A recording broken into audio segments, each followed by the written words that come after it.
Olá, sejam muito bem-vindos. Hoje o nosso papo é sobre uma das maiores decisões para quem dirige hoje em dia. Vale a pena trocar um carro a combustão por um elétrico? Pois é, esse aqui é um guia bem prático para a gente entender se essa mudança já faz sentido. E vamos começar com um número que, olha, chama a atenção de qualquer um. A promessa de uma economia gigantesca no dia a dia. Uma redução de até 73% no custo para se locomover é uma coisa que faz a gente, no mínimo, parar de pensar, né? E é aqui que está o ponto central da nossa análise. Ué, se a vantagem no bolso parece tão clara, o que impede a galera de migrar em massa? Será que a gente está deixando passar a melhor opção? Ou será que o carro elétrico ainda não é essa maravilha toda? É isso que a gente vai descobrir junto. Vamos começar pela parte mais divertida. O que se sente atrás do volante? Porque a primeira grande, e digo grande diferença entre esses dois mundos, está justamente na performance e na experiência de dirigir. Ok, vamos entender isso aqui. A diferença fundamental está nesse ponto. O motor elétrico, ele não precisa acordar, sabe? Toda a força dele está ali, disponível no exato momento em que se pisa no acelerador. É instantâneo. Já o motor a combustão, bom, ele tem todo um processo. Tem que queimar o combustível, aumentar a rotação, passar pelas marchas para só então entregar a potência máxima. E o que isso quer dizer na prática, no trânsito? Quer dizer que a resposta de um carro elétrico é imediata, é poderosa. Aquela sensação de ser colado no banco, que antes era uma coisa exclusiva de carro esportivo, super caro, agora pode ser encontrada em modelos elétricos muito mais comuns do dia a dia. Agora, a experiência sensorial, nossa, é completamente diferente. Dirigir um elétrico é uma experiência quase de silêncio, sem aquela vibração do motor. É tudo muito suave e direto. Em contrapartida, o carro a combustão tem o ronco do motor, a vibração que muita gente associa com potência, sabe? É uma sensação mais mecânica, mais raiz, como alguns gostam de dizer.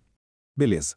Deixando um pouco a sensação de lado, vamos para o fator que, para a maioria das pessoas, é o que mais pesa na decisão: dinheiro.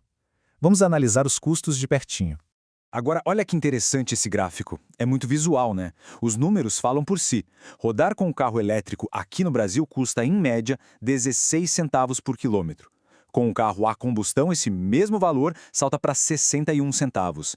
A diferença é absurda. Então, o ponto crucial é esse. Aquela economia de 73% não é só um número de marketing, não. É o reflexo direto da eficiência do motor elétrico. E, claro, do custo da eletricidade comparado com o da gasolina. E para deixar isso ainda mais concreto, vamos pensar numa viagem curta, de 100 km. Com um carro elétrico, o custo ficaria em torno de R$ 12. Com um carro a combustão, esse mesmo trajeto custaria uns R$ 64. É uma economia que a gente vê a cada viagem. E economia não para só na hora de abastecer, não. A manutenção de um carro elétrico é muito mais simples. Pense em tudo que ele não tem. Não tem troca de óleo, não tem vela, não tem correia, nem sistema de escapamento para dar dor de cabeça. Isso, no fim das contas, significa revisões mais baratas e bem menos visitas à oficina. Mas nem tudo são flores. Claro, o grande calcanhar de Aquiles do carro elétrico é a bateria. Apesar de serem feitas para durar muitos e muitos anos, se for preciso trocar uma fora da garantia, o custo pode ser altíssimo, a ponto de anular uma boa parte de toda a economia que foi feita. E isso nos leva direto para os desafios práticos, sabe? Aqueles pontos que geram mais dúvida e que, na verdade, definem como é a experiência de ter um carro elétrico hoje.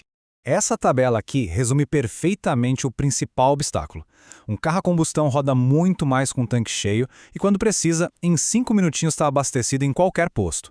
Já o elétrico, bom, a autonomia é menor e o tempo de recarga pode variar de 20 minutos num carregador super rápido até 8 horas ou mais numa tomada comum. Isso exige um planejamento que simplesmente não existe no mundo da combustão. Com tudo isso na balança, a pergunta final sobre dinheiro é: tá, mas e se a gente considerar o preço de compra, que é mais alto e no elétrico, como é que ficam as contas depois de alguns anos de uso? E a resposta, olha, é surpreendente. Um estudo feito aqui no Brasil, botando na ponta do lápis todos os custos ao longo de 6 anos, compra, combustível, manutenção, seguro, tudo, mostrou que o custo total de um carro elétrico pode ser praticamente o mesmo que o de um carro a combustão equivalente, às vezes até um pouquinho menor. A economia no uso acaba compensando o preço mais salgado da compra. Então, depois de analisar performance, custos e a realidade do dia a dia, chegamos à hora do veredito. Afinal, qual carro vence esse duelo? Qual é a melhor escolha hoje? Vamos resumir. O carro elétrico leva a melhor na economia do dia a dia, na manutenção que é mais simples e naquela aceleração instantânea. Já o carro a combustão ainda ganha de lavada na autonomia, na facilidade de abastecer em qualquer esquina e, claro, na infraestrutura que já existe há décadas. A conclusão é que o carro elétrico, sim, representa uma evolução em vários pontos muito importantes. Ele é mais eficiente, mais barato para rodar e oferece uma experiência de direção totalmente nova. No entanto, as limitações de autonomia e recarga mostram que ele ainda tem um chão pela frente para ser a solução perfeita para todo mundo. E com base em tudo isso, a reflexão final fica para cada um. Diante dos fatos, quando é que a troca para um elétrico faria sentido na sua realidade? Ou será que a conveniência e a confiança na boa e velha tecnologia combustão ainda falam mais alto? A resposta, como a gente viu, não é nada simples.